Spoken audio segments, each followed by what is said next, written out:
At it again, and I have to show you guys one of the most cringe slash racist things I've seen in quite a while.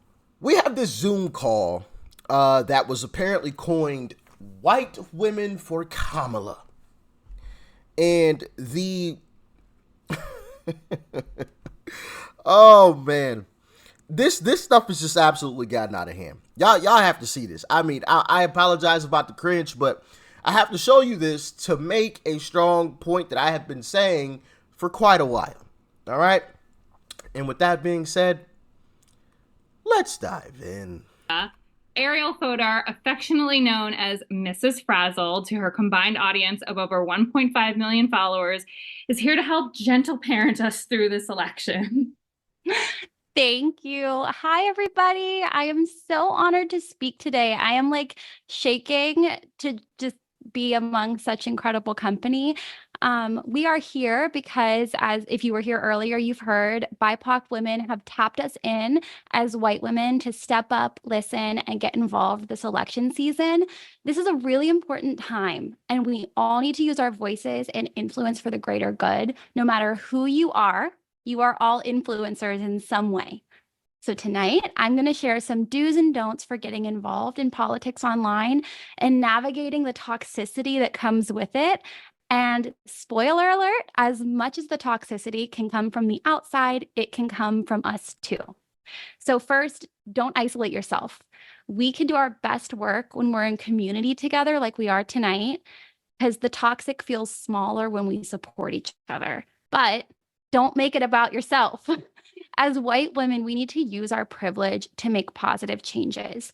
If you find yourself talking over or speaking for BIPOC individuals, or God forbid, correcting them, just take a beat. And instead, we can put our listening ears on. So do learn from and amplify the voices of those who have been historically marginalized, and use the privilege you have in order to push for systemic change.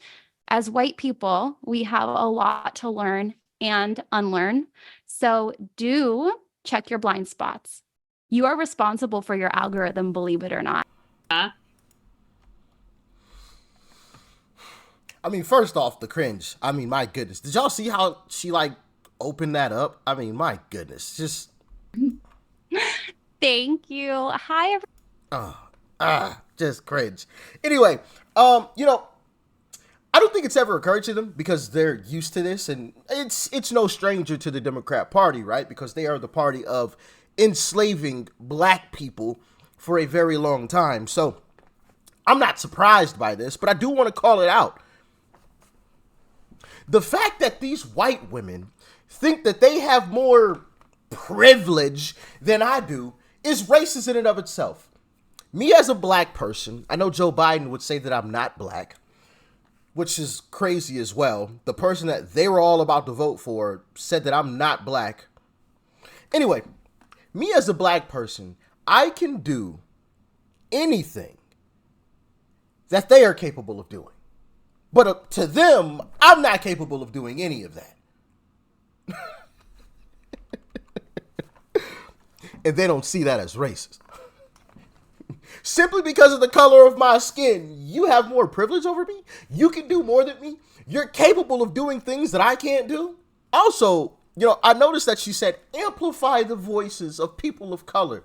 Well, see, these folks are the same folks that are very selective on what they do when they want to amplify the voices of people of color, right? First off, we can amplify our own voice. We don't need you white women to amplify our voices as if we need your rubber stamp of approval. I'm sorry, massa, if I'm getting out of line, okay? The way that they speak makes it sound as if like they still like own me or something. Like, you need to amplify my voice as if I can't speak on my own.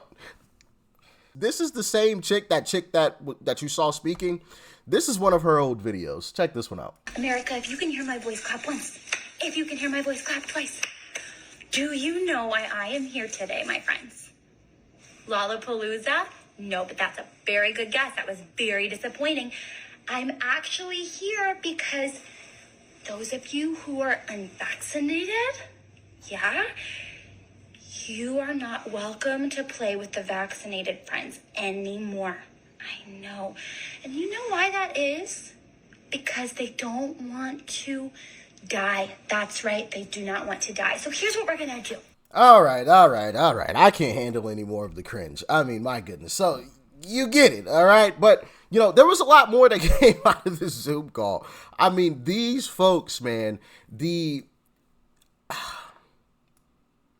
racism that these folks have, like, it's absolutely mind-blowing. Simply because of the color of my skin, you think you have an advantage over me? Oh my goodness. Like, this stuff. Oh, geez, check it out. Mock us even and not take our ball and go home. We could decide to care more about our children's futures than our own comfort. We could not just post trust Black women. We could also start doing it. We could recognize that Black women know how to do this and we do not. That forever they have organized, unified, and delivered in elections more reliably than any other group, behind candidates that were far from perfect, who often didn't even deserve their votes, but who they knew best protected their families, communities, and future. We could look at the numbers. How in 2016, less than 2% of Black women voted for Trump, while 47% of white women voted for Trump. How in 2020, less than 5% of Black women voted for Trump, while 53% of white women voted for Trump. We could see clearly that now is the time to learn from Black women's ability to organize and unify and to follow their lead. We could know that since we are 41% of the electorate, while they are 6%, it is beyond time for us to stop freeloading on their labor in protecting democracy and start carrying our weight. Because if you're like me, you live with some regret and shame about not doing your part in 2016, about being too quiet then, believing that things would go our Well, first off, we don't live in a democracy. Case in point, just because you win the popular vote as a president or as a presidential candidate doesn't mean you become the president. If we lived in a democracy, the person who won the popular vote would become the president. So we don't live in a democracy. That's first off. Just because somebody repeats something over and over does not make it true. Doesn't make it true. Goodness gracious, these folks, man, they're just puppets. Just because mainstream media has repeated democracy, all of a sudden we live in a democracy. We don't live in a democracy. We live in a constitutional republic. Get it right. All right. Number 2.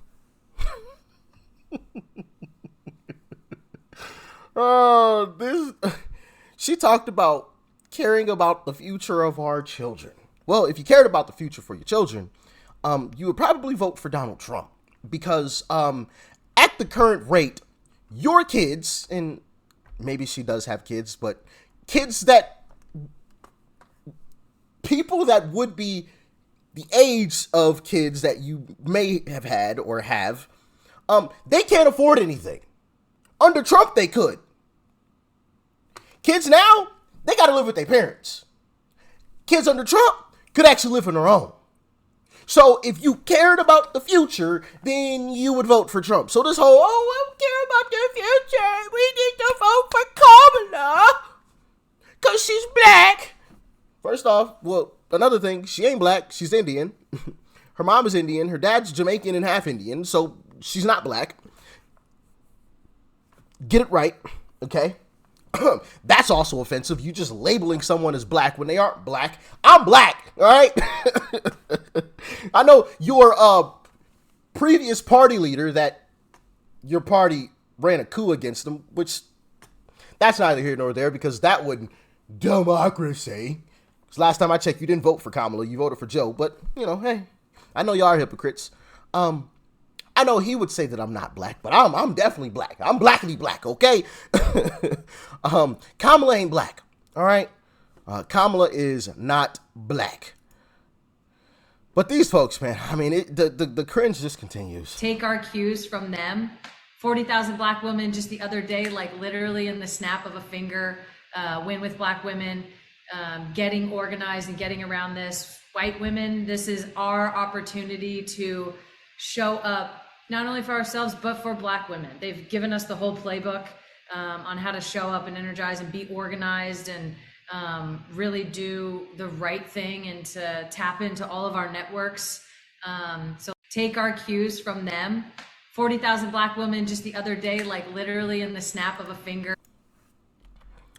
Sorry. You know, I don't ever like talk about numbers too much, but as a matter of fact, where's my phone?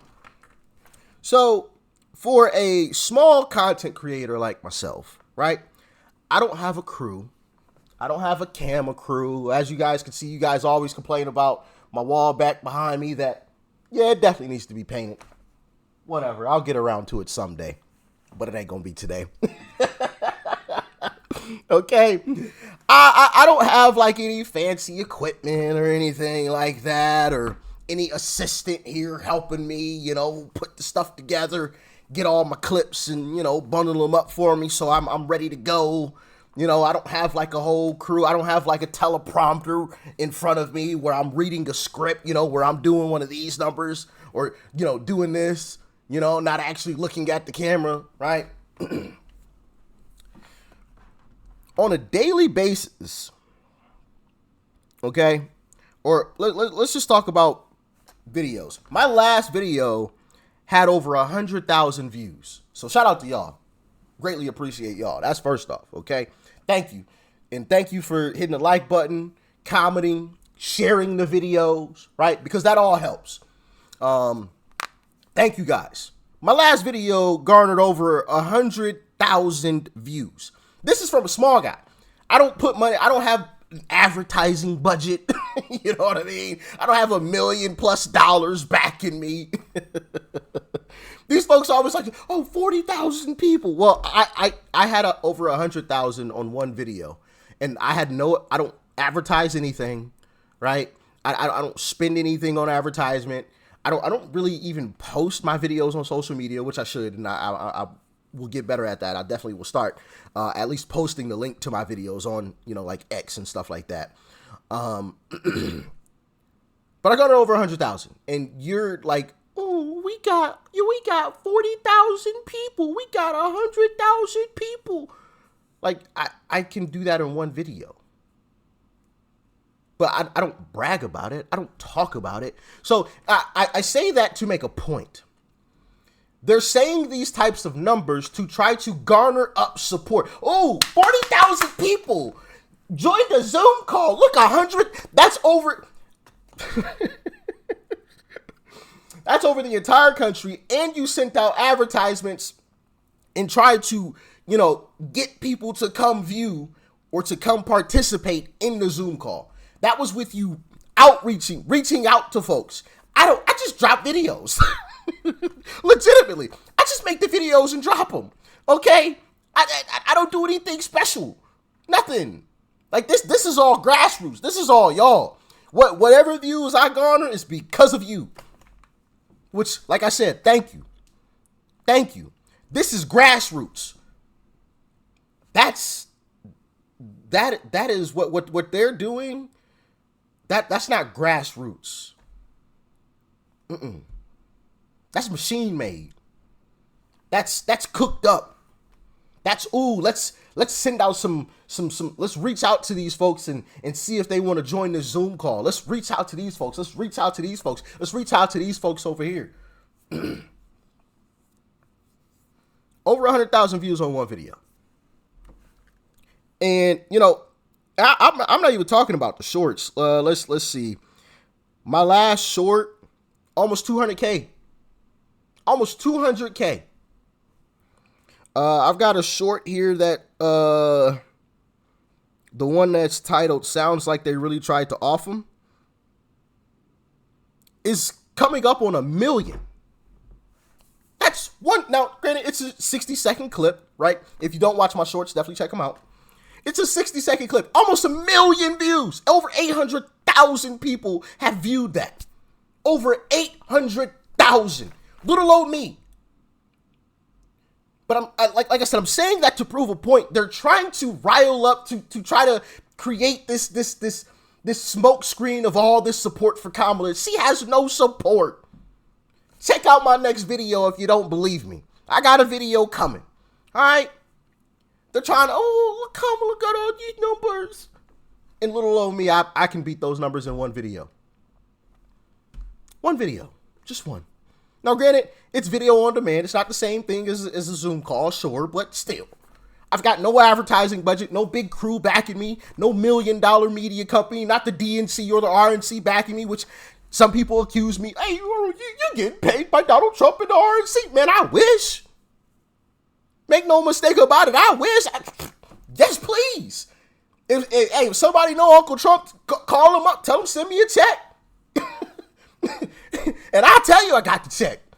What you mean? Like that baffles me. Oh, Rich, you know, it's mainly it is only from Democrats, you know, that don't like the type of content that I make. Oh, well, you're getting paid by Donald Trump. Man, I wish. But what? Where? Did I miss something? like if I am, please let me know so I can go collect my check. I need some cash. Have you seen these prices out here? Under Democrat leadership? I need a check. My goodness. This stuff is ridiculous. Absolutely ridiculous. I'm getting paid, man, boy, I tell you. But you know, that's only because we've caught, you know, Democrat social media influencers getting paid. And we talked about that in previous videos.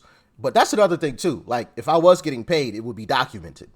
You know, just like the DNC is paying some social media influencers. Like, they're doing it through a company, but we can all see what's happening here.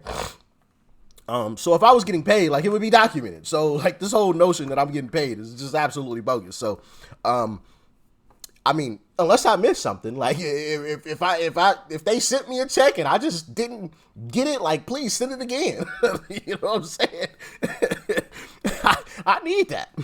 Anyway, I just wanted to talk about that with y'all because, man, these folks, like, just the racism that, oh, you know, you're black, so, you know, I have an advantage over you. I could do more than you. No, you can't, Karen.